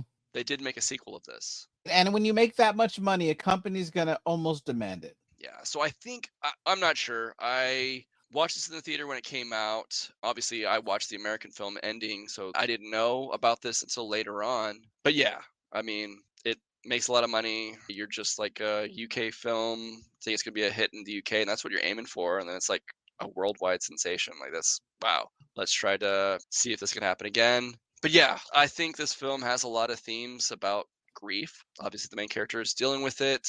But for those that don't know, the stages of grief are denial, anger, bargaining, depression, and acceptance. I did read some newer stages and phases have been added in recent years, shock and testing. But let's just go over with the traditional 5. We see Sarah, obviously, denial early on that her daughter died. We know she's going through a depressive state. It's been a year. This seems to be her first outing of doing stuff that she clearly loved before with her friends, right? But we have the scene where she's taking some kind of medication. I would assume it's probably an antidepressant of some sort. Because she never gives off the anxiety vibes. It's more like she's very more somber early on. But the bargaining stage of grief is typically between the person going through it and themselves, really. It's that or a higher power. But in the way the film shows it, it's more of did she hear the hallucinations? No, she didn't hear that, right? But we clearly get anger when she learns about Juno's and her husband's infidelity. You definitely see her get a little wrathful and take out her anger for everything, including the trip, right there. And then I think the final scene of the director's cut is her accepting her fate. Okay. It's bleak. It's what happened. But yeah, I might be stretching a little bit here and there, but I don't know. I Well, like to see it that way. if we're stretching it, then I could argue that the sequel goes over the shock and the test, which are the two new phases, Okay. and can Okay. fit right into that pattern. Because in the sequel, in the beginning, she's in shock of everything that she's just been through. She goes back down there, whether forced or not, to test if it's real. Sure. Sure. Sure. And Good point. it's interesting. Yeah, yeah. So let's talk about other stuff about the film, the Sure. first one, anyways. Yeah. So none of the film was shot in caves. They modeled everything. Most films, you're going to get a storyboard and maybe scene scouting. They actually made models of all the passageways of where they wanted them to go, and they built it to scale. They only made about 6 or so sections of the cave, and they would just rotate it, change the angle so nothing ever looked the same. They would use wax to make stalagmites and stalactites and additional stuff, and that's how they would make everything look different. Because like I never got the point where it's like we've seen that wall. Wait, we've Yeah. seen that wall earlier. They do a good job with that. Some movies you can tell, but Yeah, not yeah. this one. No, not this one. No, they definitely made sure. Because yeah, like even though they use the same wall, just changing the angle of it and then putting it that way, it looks different. And also, like the opening scene, they use that same cave wall later on, but there's not the vegetation around and the moss, and they change. Sometimes they just make it a drier cave, and then other times they make it a wetter cave, as you see. So I thought it was pretty interesting how they did that. One of the scenes that I would have hated to do over and over again is the scene where the cave-in happens. They talk about in the commentary with the crew, they had to shoot that 15 times. Oh, wow. And you see the crew there with masks on, filming it, all the cameramen and everything. There's bags over the cameras to not get the precious cameras dirty and dust in there. But the actresses don't get that. So they had to do that 15 times, man. Like, Okay. ugh. So that was the actress that played Sarah's audition, trying to act claustrophobic. So at first, they move away from the table and have her crawl under the table, but that didn't work enough. So then they lined up all their chairs they're sitting on and had her crawl under there, acting claustrophobic to earn the role. Yeah, another big influence for the crawler design was Nosferatu. If you ever saw that old silent film, or the modern version, I believe, with William Dafoe. I think they did another one too. It's They been did done a one that came while. out December. Yeah. Okay. But the original Oh, one's does it look 100 like year olds. I didn't No, see the new one. I the didn't new know one if he does not looked look like like. it. Oh, okay, yeah. Yeah. Or if you've seen What We Do in the Shadows, the film, and the TV series too, but they have that. They call him Peter in the movie. Who let Peter out? And he looks like that bald-headed, elf-eared, gangly-looking vampire. So that's kind of what they modeled the crawlers out of. Nice. The director chose less makeup effects, I guess I could say, for these creatures, because his previous film that he wrote and directed was Dog Soldiers, which is a werewolf Okay. film, which I did watch earlier today. It's all right, it's decent. But the werewolves are on stilts. So you don't get too many scenes. In the scenes you do get the werewolves, they're almost standing still, slashing. They don't get the movement that you get, the acrobatics that you get with the crawlers. So he purposely wanted to do something more human-like so he could get acrobats. I'm not sure if they're just trained fit actors to run across like that. So that's purposely why he did that. He didn't want to deal with people on stilts. He wanted to deal with fast moving creatures that could crawl in caves, which totally makes sense. That's cool. So I think we both felt like the sequel did not live up to, obviously with its critical reception, it did not live up to the first films, what Right. people wanted. It's not as amazing. It's still a fun adventure. Sarah is not in a vehicle. She's on foot. She sees someone in a car, bangs that she's there, and then we see that a search party has been trying to find them at the Borum Caves. Which was, And yeah, right. which they mentioned would happen, yeah. It's been 2 days since they should have come out. People are thinking they're all dead. So whoever finds her radios the sheriff, who says to keep it really secret, goes to visit her in the hospital. They're told she's in shock and that they need to let her rest. But the sheriff, who's this like gun-toting, I'm an American and I'll do what I want to do, They are goes in the in there South, sir. They are in the deep South of America, too.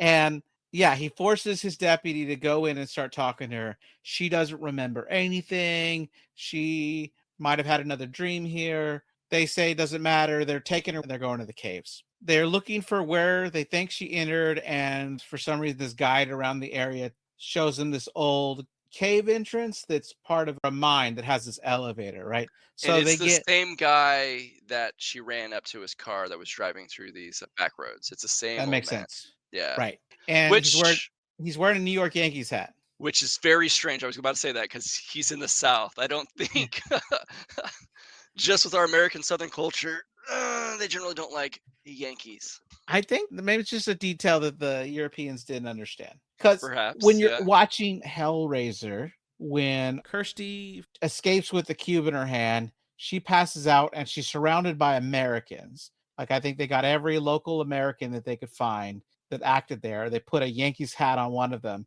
just so we know, oh, these are Americans, right? Because they're trying to sell it, even though they filmed it all there. And it's very, if you've lived there, or they're very iconic places that they filmed in. So it's very not America, but they're trying to sell us on the fact that it's any city in America. Gotcha. So a guy is there wearing a Yankees cap. I just think it's funny. They're like, oh, we're They're probably in New York. America. Right, exactly. So they want to rappel down, even though it's really far down. And then that man tells them, no, why don't you just use this elevator? And they're like, it still works. And they're like, son, we always build them strong around here. So they get in this elevator. It's very crowded. They're slowly going down. It stalls, it creaks. I thought they were all just going to die and it would have been a 10-minute movie. But like they do make it down there. They told the sheriff that he shouldn't bring his gun down because a firing could cause a cave in, but he doesn't care. Sarah finds a way to get away from the group. The sheriff goes after her, convinced that she killed all her friends. He knows. I mean, he's a doctor. I mean, Yeah. a sheriff. They know Right? everything. Which is a theory on the first film, right? That it was all in her head. She killed all her friends. The group splits up. They go past this small entrance, and this couple that went down. She gets stuck as the cave shifts, and she can't make it through. Yeah, it's a cave in, but yeah, she's in this little safe pocket. Right. And so Yeah. they say they're going to go around and try to find them while the sheriff is going after Sarah. Oh, well, the whole reason the cave in happened because he had to bring his fucking gun and he Right. shoots at a crawler, right? Right. Exactly. Yeah. So, I mean, I don't have the whole summary down, but basically, a lot of them are dying. The sheriff at one point handcuffs himself to Sarah Oh, because you're she's going. not getting Yeah. away from him. I'm like, how stupid are you? There's Yeah. things crawling everywhere, and I know better. I'm gonna handcuff myself to Sarah. They have to crawl past this thing that is like the leap of faith from Indiana Jones, but they have to walk. They say it should be done one at a time, but he's not gonna let Sarah out of his sight or his grip. So they cross, which causes it to collapse. So I think Sarah's going to lose a hand. I think they're going to cut off. I Yeah. thought they were going to cut off Sarah's hand to free him, but they ended up cutting off his hand. She And rips a nail as off at this point. crawlers are climbing up this rock face, getting Right. up to closer to the sheriff as Yeah, well. it's crazy. She does rip a nail. A nail comes off. It's very gross. There is a point earlier in the movie where someone's asking, "What are those?" and Sarah says, "Oh, don't worry, they're all in your head," which I think was like a nod to the original. Like, oh, well, according to this movie, that's not the theory. For this to Yeah. happen, they couldn't have all been in her head. So we didn't mention when they're going down there, they find Juno. Yes, they do. Yeah, Juno Yeah, is lives somehow yeah. from the She's first bandaged. film, She's bandaged her leg, and she's been going around killing these things. and it's been 2 days, and she doesn't have a light source at that point either. Right. It gets to the point where it is just the deputy and Sarah Juno. left. There's a funny scene where the deputy looks down at the photo of her kid, and I'm like, that's her as a child. Like it looked too much like her, and I confirmed in the director's commentary that sure enough, it was her as a child. I'm like, that's funny. Like that looked way too much like her. Like, how hard would it have been to, like, "Hey, actress, can you get your cousin's photo as a Yeah. kid? Just ask them real quick, 'Hey, is that okay?' Like, hey, we'll give Hmm. them $20 or whatever it would cost to use someone's photo in a movie." I don't know. But yeah. So, basically, get to a point, they see light in this chamber, but it's currently where crawlers are feeding on dead animals. Yeah, I guess again, I think one of the other cave rescuers is there as well, still alive, and he has repeating what Beth did and raises his hand out. They back away, and then you do see this huge, like pro wrestler body of a crawler coming down, bringing an elk into this chamber. Yeah. They basically try to tread quietly, but they make a sound. They get heard. Fight ensues.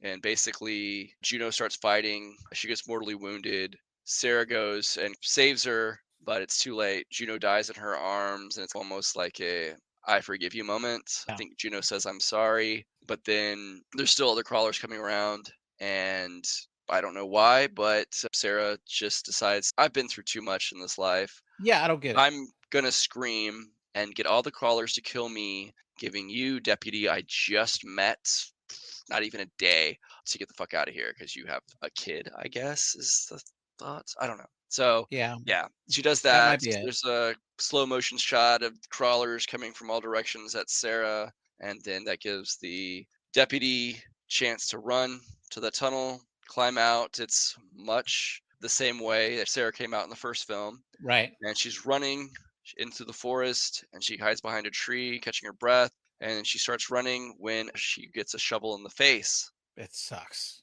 And it is the old man who showed him about the mine and also gave Sarah a ride into town to the hospital. The dude with the Yankees cap that's apparently a Southern man. So maybe this is a Right. reason why he's not actually a Southern guy. He's actually some horrible, horrible New Yorker You got it. trying to buy up all of our lands in the South. No, I'm kidding. So yeah, anyways, the movie ends with him dragging the deputy's body back to the hole that she came out of and He doesn't putting it dump her down down there. it. He leaves her Oh, he right at leaves the her there? hole. Okay, okay. Yeah, yeah, and as they point out in the commentary that you still see that she's still breathing, she's not dead. Yeah, she's not dead. So Shauna, who plays Sarah, thinks she has a really good idea for a part 3, Okay. which is Okay. like, maybe not. No, it's so like yeah, critiques on the film. They have some good moments. I'll Sure, start with my critiques first. And I will also mention this one is not directed by Neil Marshall. Neil Marshall produced it, but he was the writer and director of the first one. He only was the executive producer. John Harris, who I believe worked on the first film in some regard, but sure. he takes up the director's role here. Except when they find the camcorder down there and they have all these scenes that we didn't see in the first movie, these were not cut scenes. They brought back the first director to film those scenes so it can look in the same style like it fit in the first movie. Okay. I didn't know if And that then was just, like, extra stuff because it looks th- almost like it's all from the camcorder and that's stuff, what and the actresses thought too. But he said, no, we brought him back. We brought the other girls that were dead. We brought him back in to film some additional scenes.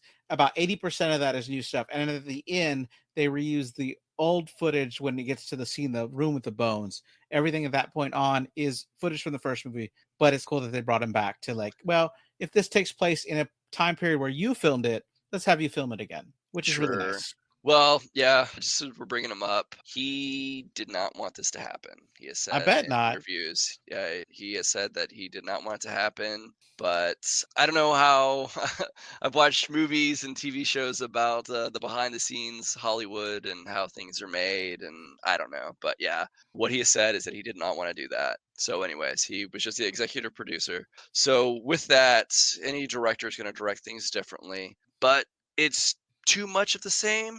Basically, they're rehashing everything that the first film already did, except when they're in the caves and the mines, they shoot it with way more light, which just makes it like you're not on a set, you're not in the cave. Where it's like you watch the first one, and it's like, did they shoot this in a fucking cave? Like Feel like it, it right? is, Yeah. it does feel like it. And this one, it's just like there's way too much light flooding Yeah, in. I watched the commentary and laughed as the director goes, "Well, in the first movie, you did all these crazy climbing stunts, and in this movie, we didn't want to redo that again. So there's just walking around in the caves, which felt so much low budget. Like the other actors are like, "Hey, you guys trained for this, but we didn't train for this." And Shauna says, "Oh, I trained." She's like, "Yeah, but you did that on your own dime, right? Before you did it." And she's like, "Yeah, I just wanted to stay fit for the role. It had been a few years." But they didn't train because the director's like, oh, there's not going to be no climbing. There's going to be no rope stunts. We did that in the first one. Let's not do that again. And I'm Yeah. like, it's cheap. Then why are you in the cave? Yeah, I mean, it makes sense, like, when they're in the mine, like, that was okay, okay, cool, I think there was one scene where it's just a small little dialogue scene, but one of the rescuers says the old-timers liked the wooden frames for the mine because I think he says something like the wood would talk to them when it's about to give, whereas the metal one doesn't, it's kind of all of a sudden. But those are my biggest complaints or critiques.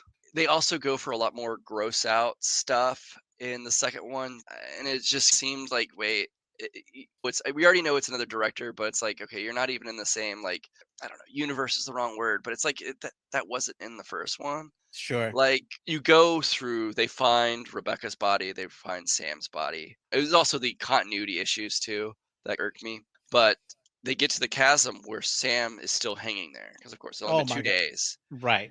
And so I think it's the deputy has to use her to go across the chasm, but Eh. as she goes, the body's rocking back and forth, and I believe blood would have coagulated at that point, She but it's looks like she's been dead for 2 months. yeah, definitely that, but the liquid is still, like, flowing well. It's not Okay. like, and it's the gross out scene, but then Sam's body is now still, like, blood's coming out and it gets in the deputy's mouth. It's just like, "Come on, why would you have your fucking mouth open?" I don't know. It's just scenes like that. Have There's they another not one seen where 28 Days Later? Come on.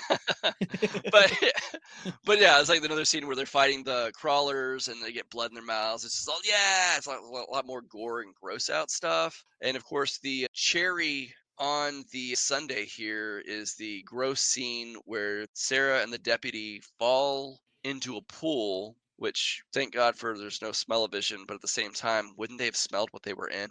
Because you see the crawler come over there and grunts as it takes a shit into this pool. It's like a cesspool of where they do their business. As one Because they're does. yeah, and there's one point where the deputy's like, "What is this?" And she actually grabs a piece of shit. But it's just like more of that gross out, like, come on. It's stuff I would expect that like from the 80s more or less, unless that's what you always set out on. And like you would get that from like Nightmare on Elm Street and stuff like that, like the silly deaths. But it's just it comes out of left field here for the sequel. But yeah, those are my gripes there. What I did like, there were a couple of cool scenes. There's one where two of the rescuers reunite after the one that got caught in the safety pocket in the cave in Yeah. meets up with one of the guys, and they hear the crawlers. And it's interesting too because I don't recall, I don't think they know that these things are blind. I don't think that's said because Sarah doesn't recall shit, right? Right. But anyways, it's a cool scene because the tunnel they're in is probably like about 8 feet wide or something like that. But they get back to back and they use their feet to crawl up the walls. It's just a cool scene that. Sure. And the other one is they do have a scene where Sarah and the deputy are going through water dangers where it's just a tunnel that's like flooded with water where they're going through and there's only inches above the ceiling. So it's just like her nose and her mouth are out of the water so she can breathe as she goes through the next tunnel. And that's just another creepy thing you see in the people that go caving. Like it's just, yeah. Mm. Yeah. And you can watch, there's definitely, if you want to look at people doing this stuff, there are channels out there on YouTube of people just going into these random caves in Appalachia and elsewhere. If you're not claustrophobic, that doesn't scare you, there's definitely some cool channels out there. But those are the cool two scenes I did like about it. But yeah, Sure. overall, maybe this goes back to why I like the director's cut ending. Is just Well, because. interestingly, because I knew you were going to say that, Okay. is that the director says he's never seen the American version and he wanted to follow this up after the director's cut. So he believes that the director's cut ended the way it did and she still found her way out on Okay. foot, not in a car, which I'm like, okay, come on. Then you didn't understand the point of the film. But he answers that question for you. He goes, oh, the point of the film isn't about trauma. It's about what would you do to survive? Or at least that's what his film is about. If the first one's about trauma, his is about what would you do to survive? Okay. Which doesn't That's make sense the when second the director or the yeah, part two? correctly. Gotcha. John Yeah, Harris? Okay. John Harris. Which doesn't make sense if Sarah sacrifices herself for the other person to live. Okay. Yeah, just things just don't seem in character for the characters. Not that we knew them very well, but why does Sarah, when she fought to escape, now she gives up and just for the stranger that she just literally met that's also a cop that, I don't know, may still have suspicions, maybe not. I don't Sure. know. Yeah. And just that Juno survives for 2 days down there with no light source, just a pickaxe with a wounded leg. And no Like, food to help her and no recover. food. Like, there's just a lot of unanswered questions if you really think about it just a little bit. Like, I don't think we're diving in too deep, asking these impossible. Like, no one would have thought of that. Like, come on. Right. Yeah, and water too, because then you'd have to go and find water to at least drink, and you have Which to they were doing in the shovel. first one. Sure, but you have to shovel through a dark cave with no light. Maybe she had the lighter still. Maybe. Maybe. She definitely says, I have no light left. They're like, well, then why did you go out? Why haven't you gotten out yet? She goes, Yeah. I know the way out. I just don't have light to get there. Yeah. There was a deleted scene where Sarah had a nightmare in the hospital where she saw the ghost of Juno before waking up, but the director removed it because it didn't make sense. Because when she wakes up, we're supposed to believe that she really doesn't know what's down there. Because if she did, she'd have fought like hell. Throw me in jail. I don't care. I'm not going back in that cave. Yeah, that's another gripe is that like the doctor actually tells them when the cops go there to talk to Sarah that yeah, I just sedated her. Right. I have talked to sedated people. You can't get shit from them. There's like drunk, stoned, just throw it all in there. Like they just want to pass out. They can't think clearly. Obviously, I'm coming from a medical background, so I see this firsthand. Other people don't. So yeah. But it's like, did you even have even a nurse or somebody that to like talk to about hospitals and how it would work? Like I don't think they would have let the cops in there. They would have let her rest. But because like they don't have any full proof that yeah she's the murderer. You know. Right. The sheriff just has his gut, which is so Yeah, annoying. he's good. Yeah, yeah. Do you have anything else to say about the sequel, or should we go back to the first one? No, we can go back to the first one. Okay. Yeah, I felt like in the first one, the commentary I listened to, everybody had fun. They were also throwing out crass jokes. Everybody, actresses and the crew people, the one cave where they go through before the cave in, that everybody referred to it as the vaginal cavern because it's like, Yeah. yeah, it's pretty narrow and small. But yeah, yeah, everybody was joking about it. Plenty of the scenes in the behind the scenes footage of the film, like the guys that were dressed up as the crawlers would walk around in like robes and they'd be like flashing people, but they had their they weren't really Yeah, flashing. They had the makeup and the prosthetics and stuff. sure. That kind of look like Ken dolls basically, and they're doing that. Ah, I didn't mention this, but when they do this scene, they purposely wanted to keep the crawlers so the actresses didn't know what the crawlers look like. sure. So when you get that reveal in the first one, he actually set up 2 cameras. So one they were filming on and one the actresses thought they would film in. So they had their backs to where they moved the actor portraying the crawler that suddenly was standing up behind them. And so when they did finally do that scene, that was the first time many of the actresses, I'm not sure if it was all of them, because they did say some of the actresses were trying to get a sneak peek on stuff, Right. but they see it, and so it's somewhat legitimate, a real reaction to seeing something for the first time and being freaked out by it. So I thought that was pretty cool. That is cool. Um, Other little tidbits I gathered: the font for the film, the title sequence, and the actors as its opening sequence is the same that John Carpenter has used a few times, specifically in The Thing and a couple of his other films. I think some other movies have also used that same font. Yeah, obviously, some scenes were shot, like a lot of the rappelling scenes are abseiling, as they say in England, was done on green screens. For the chasms, the darkness was basically a very dark black velvet, so it doesn't reflect light to make it look deeper. Oh yeah, since we already covered it, and if you've listened to the other episode, 28 Days Later, there's a scene where Cillian Murphy's character goes into a gas station as they're getting gas out of a tanker car. He goes in there alone, and there's a little infected with the rage virus, a young teenager The that one that approaches talks. him. Yeah, the one that says, yeah, it's the It only one that you can, talks. yeah, it's yeah, that he kills, his only kill. That child actor is the same one that portrays the baby crawler here in this film. That's cool. That's Yeah, cool. yeah. So lastly, the cake. When she wakes up at the hospital, it has 5 candles. Then in the final scene, you see the cake again. It has 5 candles at first, and then it goes and pans over to Jessica, and then it pans slowly to the cake again. The cake has 6 candles now. And then it goes back to Sarah as she's staring into the non-existent her hallucination. I've seen some people saying that the candles represented that 5 candles, 5 of her friends die. And when you get to that scene, it's already after she has, quote, escaped and now she's waking up back in the cave. And then people have extrapolated that the 6th candle means that she dies in the cave. Sure. So, but from all the commentary I watched, they said that that was absolutely a mistake. They had multiple Right. cakes and they just put that cake down instead of the one that had the 5 candles. So, Right. yeah. So, anyways, just put that to bed. The cover that's on the DVD is beautiful, and you showed me. So yeah, the DVD cover and what eventually became, I think, the worldwide theatrical release cover is. I'll let you explain it. Sure. This looks like they're all in a mouth of a cave using each other to stay up. And we have Sarah on the top screaming as she's holding on the arms of 2 of the other women that are on the side using their hands and foot to stay up, while one of their feet is holding one of the actresses on the bottom. But when they're all together, Oh, it forms like a brightness of it, like a human skull coming yeah. through. And 4 of the feet look like teeth, or Or is it there's 6 of them? Yeah.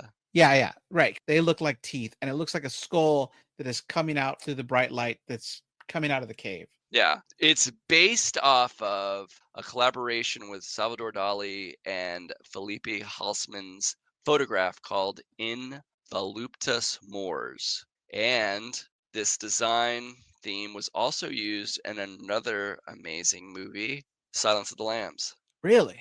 Yeah, if you look at the moth, Okay. it looks like a skull, but if you look into it, it's the women there with Salvador Dali there. Obviously, he's not in the thing with the Silence of the Lambs, but yeah. Right. It's really cool though. Yeah, I think it's definitely fits really well here. Yeah, because I think the original UK one is just Sarah's face near the bottom. It's just like a cave. It talked about terror underground, and at the same time the movie was released, there was some bombings in London Underground, and I think a bus was also exploded during this time. And so they didn't want to put like outright terror underground when that just happened. So Yeah. they quickly changed it to this one, which is terrifying in its own way, but it doesn't seem like it's referencing a tragic accident in real life that just recently happened at the time Yeah. this came out. Right. So yeah. Thank you everyone for listening. This has been Nightmare Echoes. Thank you, Joseph, for being here. Yeah, man. As always, thank you for having me. We have new episodes come out every Monday, so hope you get to hear us on the next one. Bye. See ya. Oh, and follow us on all our social medias. They're posted in the description. Yeah, Reddit, Threads. I don't know where else. And you can send us an email. Mm-hmm. Yeah. Blue Sky. Blue Sky. Or Blue Ski, whatever you want to call it. Yeah. All right. Thanks for hearing. Bye.